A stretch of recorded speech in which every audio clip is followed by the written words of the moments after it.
This is Upbeat with beatboxer, musician, speaker, and show host, Parker K.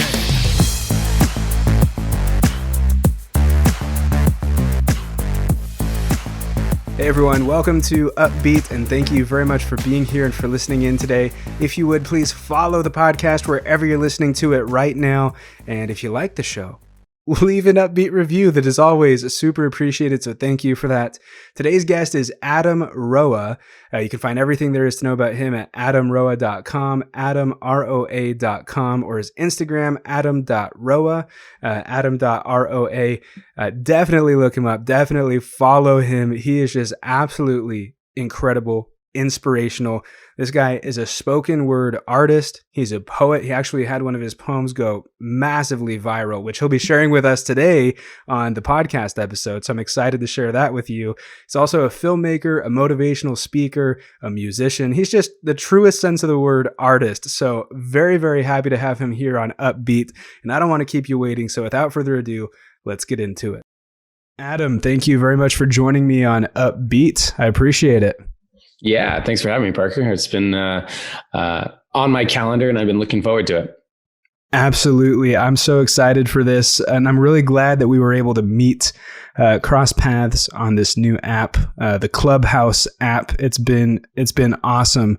The first time I heard you, I believe it was in the Rock Your Gift room with Sean D. Stewart.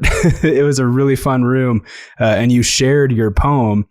And I don't mean to put you on the spot here, but is it cool if we share that poem with the listeners? Yes, you're putting me right on the spot. I love it. Well, and if you want to share it now, we can, or we could wait. Or if you'd like, I can just insert a recording too of it. No, I mean, I'm always down to, I'm a spoken word artist, and I love using the medium of poetry to spread the messages that I think are important, self-love and self-worth and all of that. And so the poem you're speaking about is I Am Enough, right? Correct. Yes, that hit me hard. You shared it in that Clubhouse room. And I don't know if it was just, there's something, and I'm sure you're familiar with this too, but there's just something about when you're just listening to something rather than engaging with it, rather than watching it. And Clubhouse is, just audio. So I was just kind of doing my own thing, working at my desk, listening to this room that was happening. And then you came on and started sharing that poem. And I just stopped everything and I closed my eyes and listened. In fact, I'm pretty sure you even had some kind of instructions like that before you started the poem. And I just did everything that you said to do. And it was an amazing experience. So thank you for providing that. Yeah, of course. So I'll start by giving everyone those same directions, which is to just take a moment. The poem itself is probably 2.5 minutes. So if you have 2.5 minutes, you're listening to this and you can stop what you're doing and just become super present and give yourself permission to really take these words in, because they're a gift from me to you. And this poem is called I Am Enough. Take a nice deep breath in and exhale.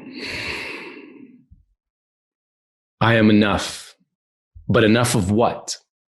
Every time I hear those words, I feel like they keep getting stuck up in my head, conflicting with all the words I've said on repeat for most of my life. Yeah, I haven't been very nice to myself. From bottom to top, spent most of my life focused on why I was not enough. Flat feet, too slow, chicken legs won't grow. Like self-deprecation was an occupation. I went pro long ago. And I know that the mind learns through repetition. And no matter how quiet I speak, it's always around to listen. Creating the vision of who I am based on my self-talk. So why not speak what I can and stop all the can-nots? Because I got a lot of knots. I thought a lot of thoughts that brought a lot of nada, so I fought to make them stop. And I finally gave my ego what it wanted, and I told it what I am not. I am not dumb. I am not ugly. I am not giving up. I am not weak. I'll get back on my feet no matter how much I slip up. I am not broken. I am not afraid. And so when the going gets tough, I can see what I am not. And it reminds me I am enough. I am enough strength to overcome any obstacle placed in my way. I am enough courage to keep my heart open after heartbreak. I am enough will to get through any hard day. I am enough fun to turn all my work into play. I am enough pride to not be torn down by what people say, and I am enough humility to own up to all my mistakes. And it doesn't take a special ability, just a perspective shift to go through this list and always remember this. For everything I'm not, there's something that I am. For everything I can't, there's something that I can. I can be happy. I can be free. I can be authentic. In fact, I'm already me. And I am so grateful for me and everything I am. And so for the rest of my life, I'll do whatever I can to always remember that, yeah, I'm not a lot of stuff. But there's one thing I am. I am enough. Wow. Yeah, I didn't want to jump in there too quick. I love having that pause at the end. Thank you so much for sharing that, Adam. It's incredible. I wanted to kick this off just by asking you, like, how long ago did you write that? What inspired you to write that? Maybe that could even, coincide with another question too, which is just, what's the creative process like? Like, how do you come up with these poems?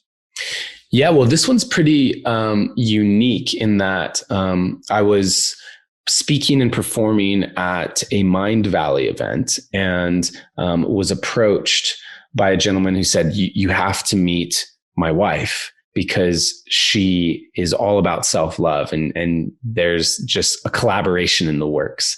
And his wife happened to be Marissa Peer, who's a very well-known hypnotherapist in the UK.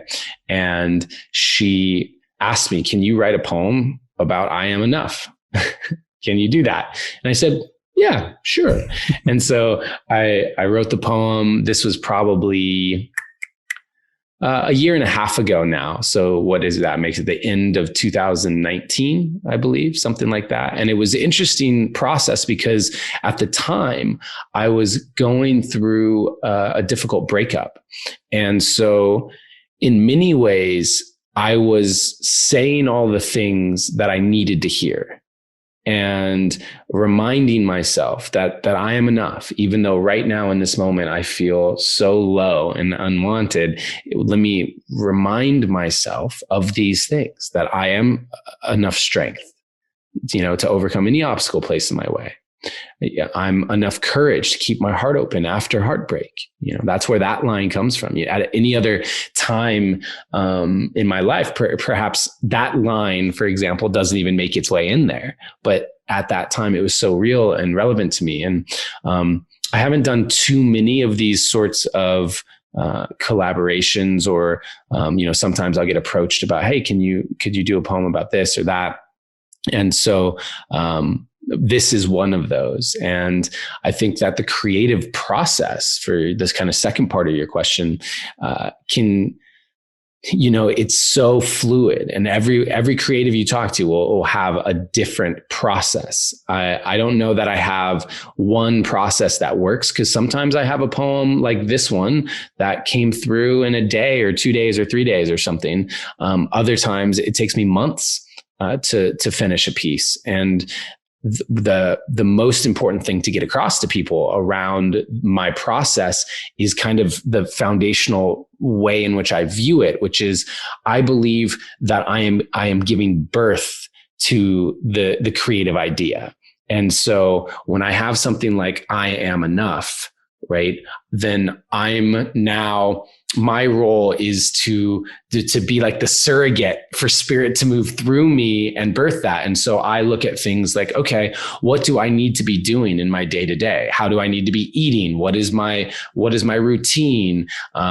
All of those things to help me be a match for that creative idea to kind of birth through me, as opposed to thinking that I'm going to like generate it from inside of myself. I believe I'm just a garden hose, and it's flowing through me from up here in the astral realm, so to speak. And so that viewpoint allows me, when I hit maybe a writer's block moment or something like that, I understand it's not there yet.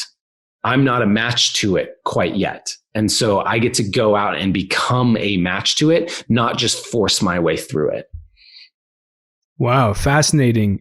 That's really cool. So you really kind of internalize it and become it, and just let that kind of consume you for a little while and like really create something brilliant. That's incredible. And how long, I guess, when did you start poetry? Like, when did this become something that you were passionate about, because you're clearly ready to, take that request and collaborate and produce a masterpiece a year and a half ago with this specific one.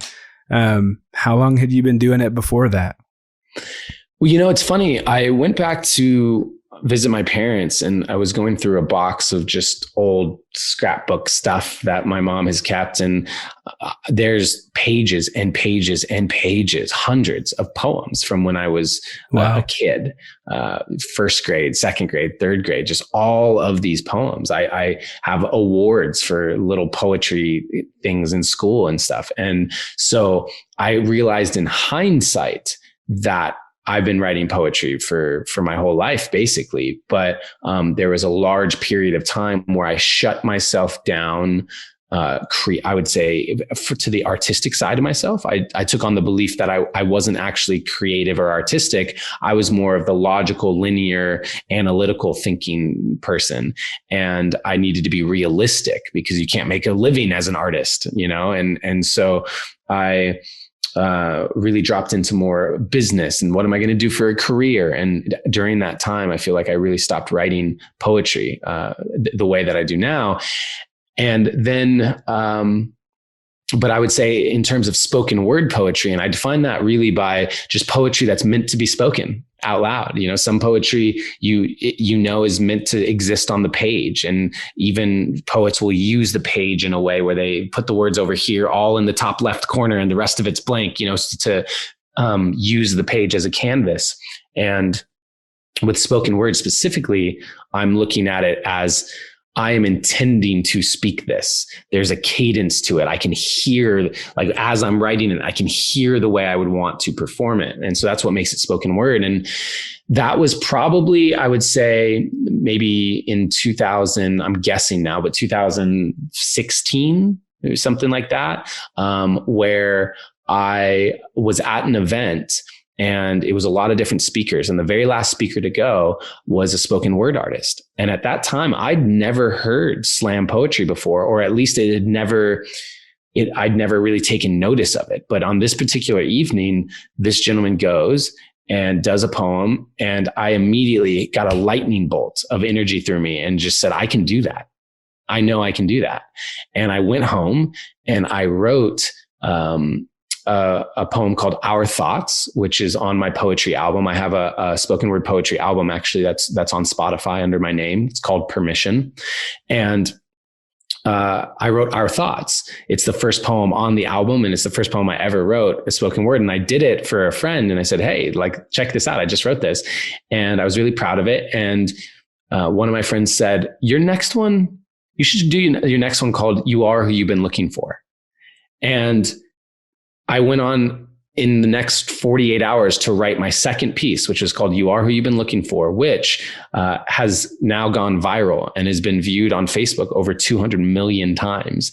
And so it's funny because it's arguably and might be the most viral poem like ever in terms of online. And it was the second spoken word piece that I ever wrote. And it just goes to show you that, it doesn't have to be, there's this idea that you have to work at something so long and so hard to have any sort of success.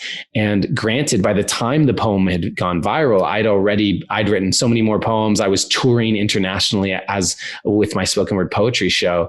And so I was putting in the work, but you never know what's going to hit. And you never know, there are poems that I consider to be poetically better, like I'm more proud of the rhyme schemes and the intricacies. But the second one that I ever wrote is the one that really took off. And so I tell that story so that people can feel inspired to just start. Just start and do your best, and the chips will fall where they may, but there's no replacement for just doing it. Yeah, absolutely love that. You're kind of blowing my mind right now that's your number 2. That was your second one, and it went so crazy huge. I've seen that. It was I saw it in a Goalcast video on YouTube, I believe. Which Goalcast is huge. I mean, they share some of the most amazing videos. So that was incredibly cool to see. I think what I love about that poem is, man, I think it's so relatable. Like it didn't feel like you were trying to present it as a poem, more so as you were presenting it just like a friend talking to a friend, and it happened to kind of move like a poem does. And it was just really cool to hear. It felt like I was just talking to you like I am right now, but it rhymed and it flowed really well, which backtracking a little bit to what you said about how you word things and how you master the flow. That's one of the things I think that really hit me when I heard you present the poem you did in that Clubhouse room, because in that room, I don't know if you've attended that room a lot or not, but it's a lot of musicians specifically. I'm a beatboxer. There's rappers, there's DJs, and everything usually has like a beat or piano or some kind of track with it. And when you presented your poem, it was just you. It was just your voice. There was no music to it, but it felt like music. It was definitely like music. There was melody to it. There was movement to it, all just in your speaking voice, which was absolutely crazy to me. And, the voice is just so powerful. That's like, I heard it said the other day. I can't remember who said it now. I would totally love to shout them out, but they said something about how the voice is so powerful because it's the only thing that you can create that then somebody else can take it and internalize it and have it planted in their head for the rest of their lives. Like you can't you can't create other things like that really outside of what you hear with music and with voice. So it's incredible what you do. So thank you again for putting out those masterpieces. As far as going viral, how have you been able to kind of manage that? I mean, I've been viral before with kind of a funny video of me beatboxing with a McDonald's cup, and it's kind of interesting for me to speak with someone else who knows what that's like to go viral. So I'm wondering what your thoughts are with that.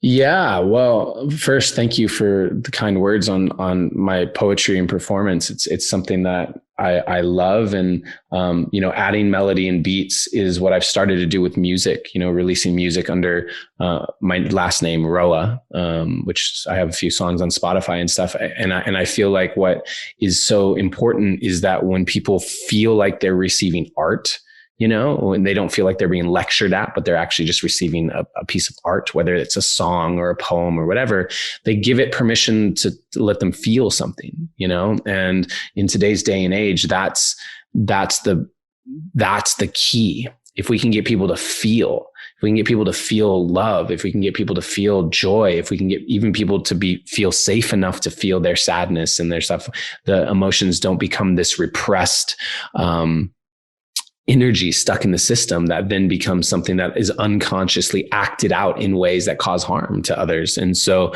I'm a big believer in the power of art to shift this planet. It's why I started a nonprofit called Surrendered Artist. The website's surrenderedartist.org for anyone interested in supporting the mission of helping artists understand how to use artist technology, but also teaching the youth on how to use art as a healing tool to process what goes on in their lives. And so, it's a huge passion of mine, and I appreciate the kind words on it. And to have it go viral was, it not only did it go viral, the speed at which it went viral was insane. It did 40 million views in the first 48 hours. So it was 0 to 100, and what's interesting about it more than anything, I think, is I had a number of people say, wow, it was so crazy to watch how everything just changed for you overnight. It's like all of a sudden. And I thought to myself, well, yes, in many ways it did. Because after that, all of a sudden I was being reached out to by hundreds of people every single day, messages in my inbox. And then I got opportunities to speak at different events, and my social media following blew up, and all of these things happened. Sure. And I don't necessarily look at it as it came out of nowhere. One of my old mentors used to say, an overnight success takes a decade. And so by the time that the poem went viral, like I said, I had been touring internationally with my poetry on several occasions. And I had been putting out videos as a personal development coach, sharing around my thoughts on things like the law of attraction or relationships and communication and love languages. I'd been sharing videos of that stuff since 2013. And so for the poem to go viral in 2018, I'd been putting out content online for free for 5 years at that point. And so it wasn't all poetry, and most of it wasn't poetry. And most of the content that I put out now still isn't necessarily poetry. It's more mindset and consciousness based. And I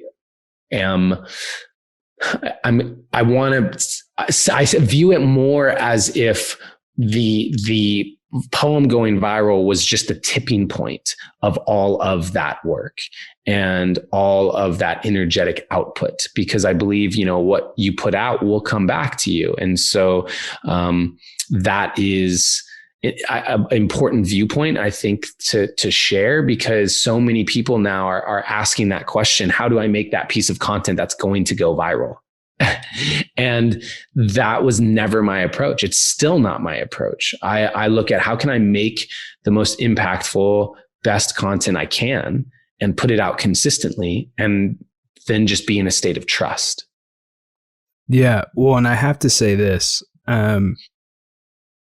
with that video, especially with the virality of it, like, you saved lives.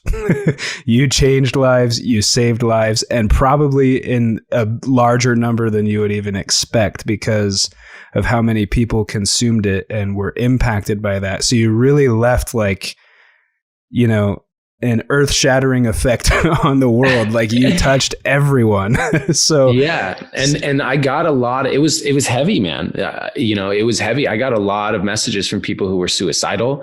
I got a lot of messages from people who were really struggling, and I still do regularly, but not like I did then. And back then, especially because my Instagram following now is over 100,000, right? But at the time, I think it was under 10,000.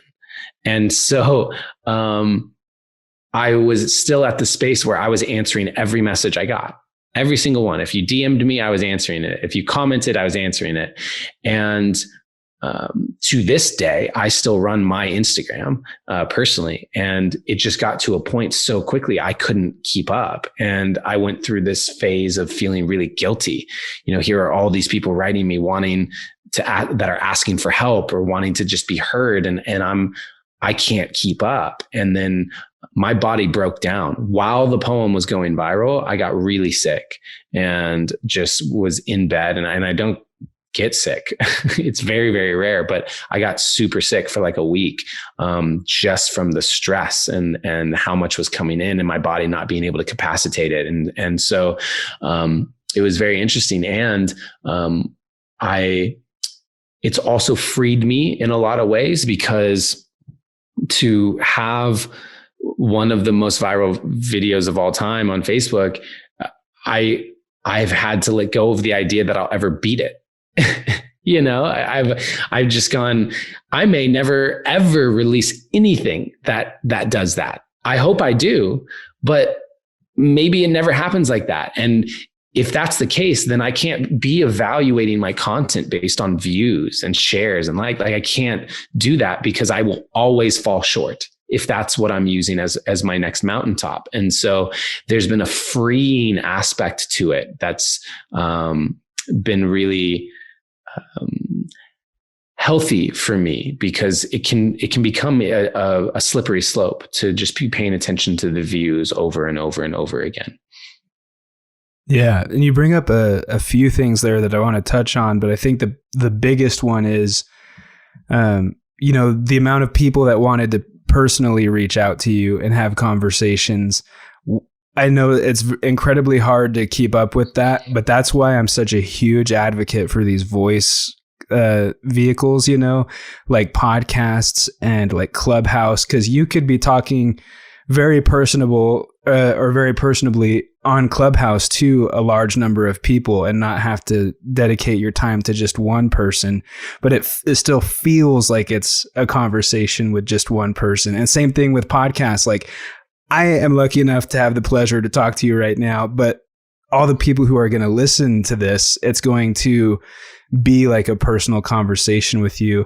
And then also your podcast, you've got the Deep Dive podcast, and I wanted to compliment you there too, because what I love about that is, where do I go with this? Basically, and I'm going to try not to sound harsh to anyone listening, but in this, let them have it. In this world, in this world of like self-love and passion, and everyone can do what they love and be happy.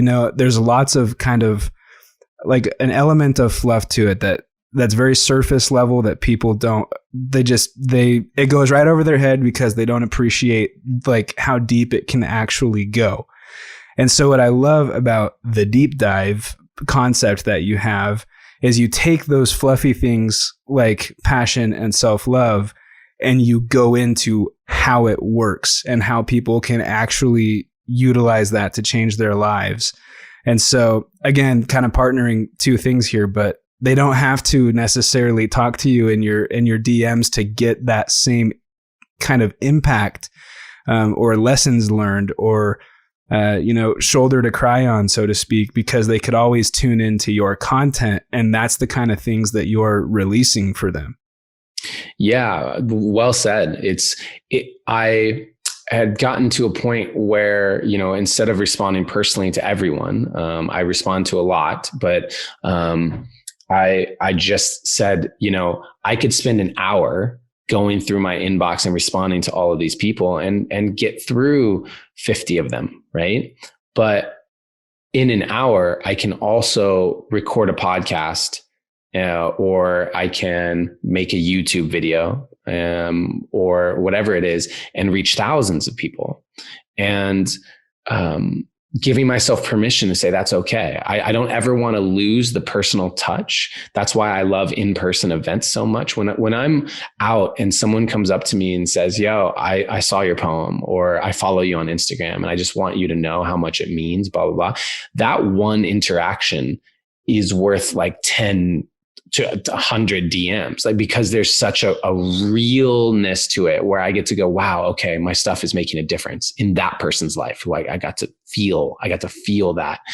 And then, but like even the DMs help, because on a day that I'm struggling or something, I can open that up, and all of a sudden I see a message from someone who's truly touched, and go, wow, okay. Yeah, I'm doing good, because, with my podcast and the videos I put out on YouTube, because the YouTube is similar to the podcast in a way where it's these exploration of these topics. I take this viewpoint of, I don't believe in these empirical right or wrongs. I don't believe in these absolute truths. I believe that life is what we make it.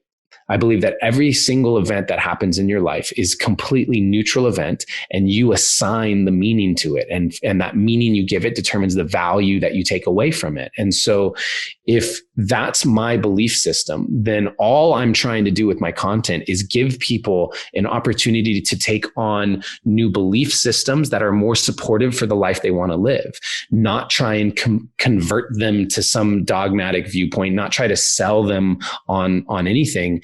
And that's the reason why I open up as honestly and openly as I do around things like how for most of my life I struggled with depression, or how I have a drug use in my early 20s, as like these things where I go, it doesn't matter what you're going through. It doesn't matter what you've done. It doesn't matter what you've been through. It's never too late for you to shift your life and become the person that you've always wanted to be.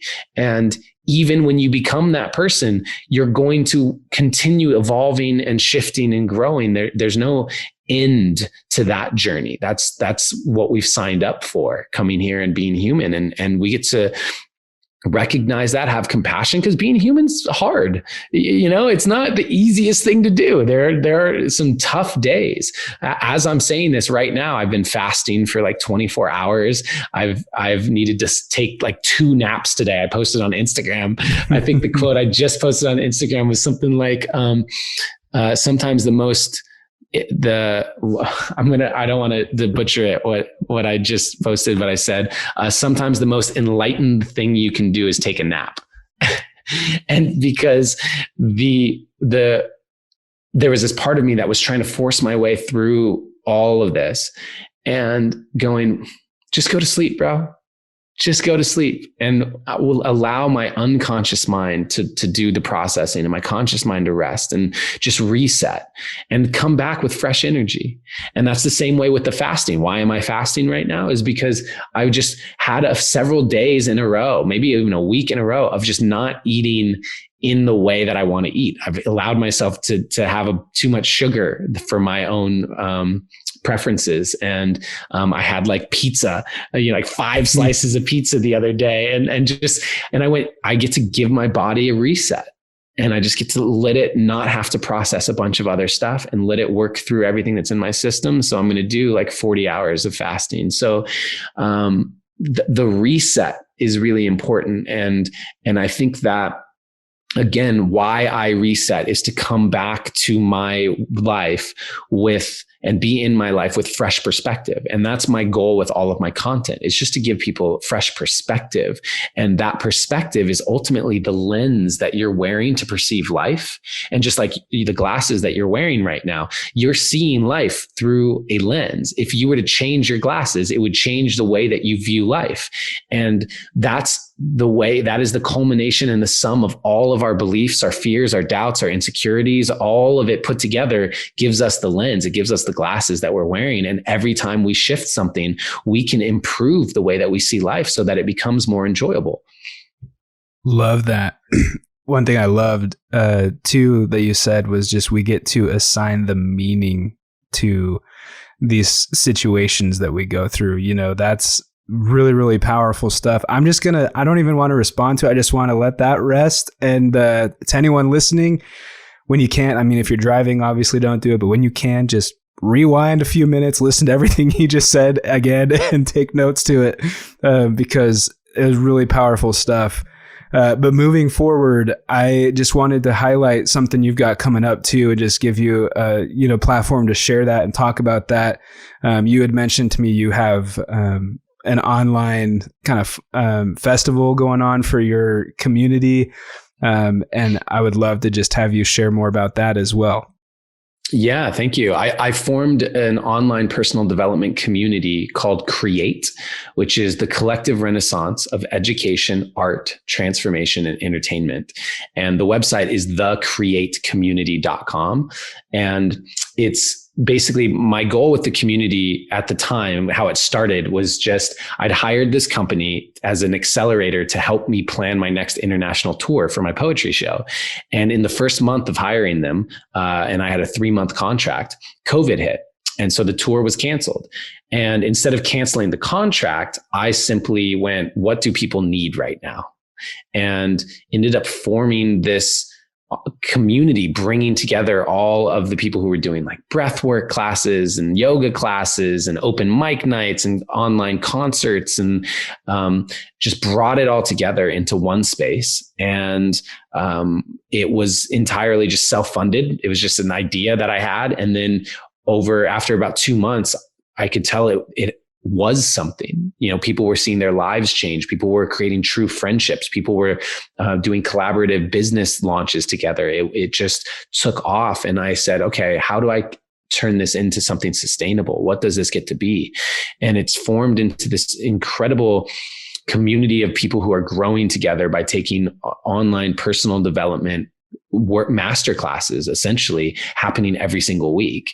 And it's a membership, because like a gym membership, I've led the group coaching personal development programs that are several $1,000s to be a part of, and have a beginning and an end. It's like, okay, this is going to be 2 months or 3 months or 6 months. But with like a gym membership, you don't get a gym membership for 3 months. You get a gym membership because you want to make the gym a part of your life. And I feel that's the important piece that I see separating those who are doing really big things in the world from those who just want to, is that personal development has become a part of their life. Every single day, I'm listening to podcasts. I'm watching YouTube videos consistently. I'm talking to my friends. The friends that I have are my tribe and my community, where we talk about these subjects and things, and how to continue to evolve and grow and upgrade our lives. And so how do I give people access to that and make it super affordable? And that's the premise. Like, how do you make personal development a part of your life and do it in a way that's fun and not so heavy? And so anyway, in May, we're going to be having an online festival. We had one in January, and it was such a big hit that we decided to do another one. We're going to do it in May, and I don't have the dates yet, but it'll be in mid to late May. And I bring together some of the best in the business to just drop absolute wisdom bombs for an hour each into the space. And so for anyone who's interested in that, make sure that you just, the best thing to do is go to thecreatecommunity.com or go to my website and just get on my newsletter, because I offer discounts and like early bird to my personal newsletter. And it's not just a promotional newsletter. I send out 2 emails a week. Every Monday, I send out an email called the 3 C's: consciousness, creativity, and community, where I tell you in the consciousness section, I talk about what is the biggest lesson I've learned at the leading edge of my consciousness this past week. Creativity, I'm always sharing something creative. It might be a new poem. It might be a new collaboration or something from someone else. And then 3 is community. And I can bring in and highlight some epic stuff that's going on within that I'm aware of. So that's the way that people could find out more information about what's going on. Cool. Yeah. And that's adamroa.com, adamroa.com. You've got it right at the top of your website too. It's just a picture of you and then boom, the email list. So definitely sign up there. But yeah, I mean, is there anything, I have this other section that I go to that takes 3 to 5 minutes. But before we do that, is there anything kind of burning in your heart that you want to share on the podcast that maybe I didn't ask about? No, you've done a great job. You asked some good questions where we've gone. I never know ahead of time where it's going to go, right? So I appreciate the questions that you asked, and for everyone for tuning in and listening. There's no greater gift, especially in a digital age. There's no greater gift than your actual time. Right there, you don't get that back. So to use this time to listen to this conversation, I'm just deeply appreciative. And most importantly, I hope that you will continue to go on this journey, that you're listening to this and it's inspiring you in some way, shape, or form, whether that's to express yourself more creatively, whether that's to dive deeper into your own consciousness and change that lens that you have on life, whether it's to get into a community that is supporting you and becoming the person you want to be. Like whatever that action is moving forward, that is what I hope that this episode really inspires you to do, is take some action. I think it definitely has accomplished that. So mission accomplished. I'm super excited about it. It's going to be, I'm excited to release it. It's amazing. Okay, so this last little bit that I do, I call it the UPBEAT seat. And I just ask you a few quick questions that I ask every single guest pretty much. Adam, what makes you upbeat? What makes me upbeat is The 3 C's, honestly: consciousness, creativity, and community. Those are the pillars of what I believe any fulfilling life will have. And so to know that every day I'm expanding my consciousness, and every day I'm getting to express myself creatively, and that consistently I have a community around me that loves me and supports me. Those things keep me upbeat. Who is your number one influence or inspiration? Oh, my number one influence or inspiration. I don't have one. I don't have one necessarily, but I do have like many that I just want to pop in. I'm inspired. So I'm inspired. This is going to be like, people are going to be like, that's a cop-out answer, but I'm inspired by people who are pushing their edges and living at the edges of what they know themselves capable to do. Because what that means is that every single thing that they are doing, they are having to overcome fear, doubt, and insecurity to do it. And that can look like someone who has had a catastrophic injury and is learning how to walk again. And literally just lifting their left arm is the edges of what's possible for them. But I find that inspiring, to have the homeless person who's committed to shifting their life. And that looks like just once a week, maybe attending a meeting to get off of substances. Like, that's inspiring to me, that my inspiration comes from people who are willing to push themselves past their edges. And so there's a lot of people that I regularly tune into, like Joe Rogan's podcast or Tim Ferriss, or artists who are pushing the edges. I'm a big fan of people like Justin Bieber, who's managed to stay relevant and make dope art even after everything he's been going through, and now has been seeming to enter into a space where he's wanting to inspire people in a really positive way. And actors that take big risks and really go there, like Christian Bale, and I'm inspired by the human spirit. Wow, absolutely love that answer. You brought up Justin Bieber, so this might be the answer to the next question, but what music do you listen to to stay upbeat and motivated? I listen to a lot. The type of music that I put out personally under Roa is more like pop, kind of hip hop melodic flow. And so I listen to a lot of kind of more mainstream music in that way. Justin Bieber is a great example. Bazzi I'm a big fan of his. Quinn I'm a big fan of. And at the same time, I also listen to rap. I'm a fan of Drake, and I'm a fan of the old school rappers too. Jay-Z, Eminem, Notorious B.I.G. Like, I listen to rap when I'm working on poetry, because I hearing how they put words together is amazing. And then also I'm a big fan of slow singer songwriter. I play the guitar, so that part of me. And I grew up on oldies. I'm a huge fan of the Beatles, and songs like Benny King and Stand By Me, and I love music. I'm such a huge fan of music. And as long as right now, pretty much, if it has a dope beat and a beautiful melody, I'm in. Awesome. That just reminded me, the other day on Clubhouse, I was able to beatbox for Curtis Blow and Dr. Dre, and it was incredible. Wow. I didn't even know Dr. Dre was on Clubhouse. That shows you how this platform is crazy right now. Yeah. Well, and to be honest, I don't know if he was on like his own account or if he was just speaking through someone else's, because it was kind of like one of those interview situations. But yeah, they had me beatbox for him. So that was pretty sweet. Yeah, dope, brother. Congratulations. That's cool. Thanks. Okay. Last two here. What is your favorite word? Love. And I think love is my favorite word, because it's even in saying the word, everyone knows that the word can't possibly put it into words. It's one of those things where it just can never, it's ever expanding. I believe love is the expansive force of the universe. And so love, even if you could encapsulate it into a word, the moment that you've said it, it's already become more. So I love love.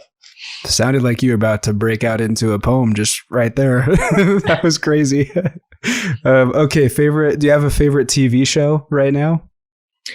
I don't actually watch a lot of content. I'm a nomad. I've been nomadic for 3 years. And so it's one of those things where I don't generally have access to television or movies. I haven't seen a lot of the movies and things. However, when I did 5.5 weeks in a cabin in basically complete isolation and went deep inward, and I allowed myself permission to watch a few things. And I tried watching a couple movies, and I had to turn them off halfway through. Even movies that got great Rotten Tomatoes or whatever. I wanted to like Mission Impossible 98 or whatever one, like that had good Rotten Tomatoes. I went, okay, this is one of those where I don't have to be thinking very much. I can just enjoy, but I just had to turn it off.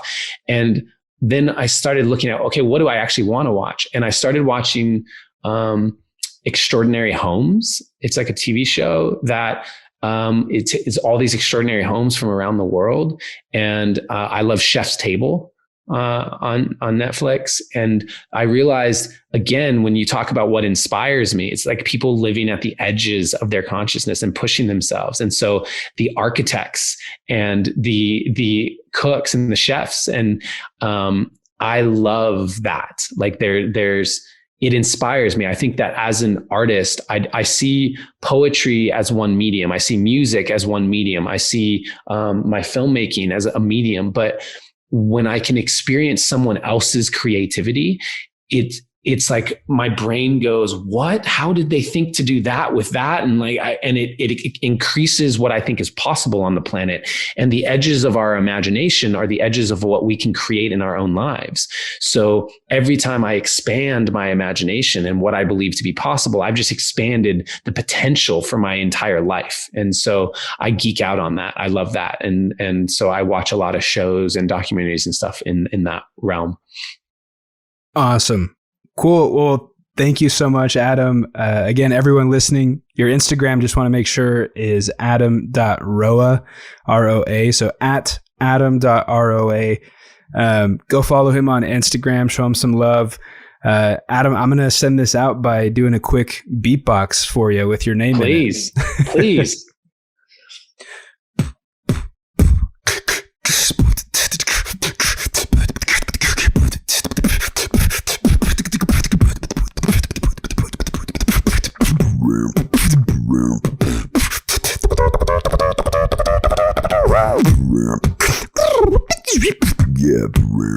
Look at the ad, Adam Roa. Adam Roa. Yeah, I love that, bro. Hopefully it came through well. Zoom is choppy sometimes. So. No, that was amazing. Thank you. I appreciate that. And I appreciate everybody who's taking the time to listen to this. And if it's resonated with you, please continue to stay in the ecosystem with me, whether that's YouTube, my podcast, Instagram, wherever, Clubhouse. That's where Parker and I got connected. Let's stay connected. Let's do this. Let's grow and evolve together. Awesome. Thanks, Adam. And thanks for being on UPBEAT. And to everyone listening, thank you for listening. So there you have it, my interview with Adam Roa. What an amazing episode. And of course, we'd love to stay connected with you. You can find me at my website, parkerkane.co, parkerkane.co, and Adam on his website, adamroa.com, adamroa.com. And if you got value from this episode, please share it with a friend and leave an UPBEAT review. That is always super appreciated. You guys are the best. I'll see you next week. This is UPBEAT with beatboxer, musician, speaker, and show host, Parker Kane. Subscribe at parkerkane.co.